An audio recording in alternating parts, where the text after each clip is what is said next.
तर छगन भुजबळांकडून खरंच ही अपेक्षा नव्हती असं सुप्रिया सुळे यांनी म्हटलेलं आहे। भुजबळांनी केलेल्या दाव्यावरही सुप्रिया सुळेंनी प्रतिक्रिया दिली आहे। राजेश टोपेंनी केलं असतं तर गृहमंत्रालयानं सोडलं असतं का असं देखील सुप्रिया सुळे यांनी म्हटलंय। तर भुजबळ बोलले हे सत्य, रोहित पवारांची टीम काम करत होती असं देखील प्रवीण दरेकर यांनी म्हटलेलं आहे। भुजबळ साहेबांकडून खरंच मला ही अपेक्षा नव्हती, कारण का ते सरकारमध्ये आहेत आणि जर ही गोष्ट खरी असती आणि राजेश भैया आणि रोहितनी काही केलं असतं तर इतक्या दिवसात तुम्हाला वाटतं त्या होम मिनिस्टरनी सोडलं असतं? आत्ता जेव्हा दगडफेक झाली तेव्हा या राज्याचं गृहमंत्री कोण होतं? बदलापूरची घटना झाली, गृहमंत्री कोण होतं? लोकांचा प्रतिनिधी म्हणून आम्ही काम करतो, त्याच्यामुळे आमच्यावर तर नैतिक जबाबदारी जास्त आहे की आम्ही जास्त जबाबदारीने वागलं पाहिजे।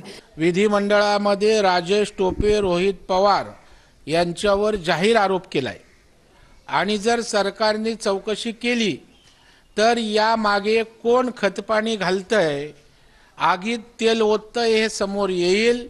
रोहित पवारची सोशल मीडिया टीम, राष्ट्रवादी काँग्रेसच्या पक्षाच्या पडद्याआड असणाऱ्या काही मराठा संघटना आणि राजेश टोपे तिथला पवार साहेबांचा स्थानिक नेता हे 100% या सगळ्या विषयाच्या मागे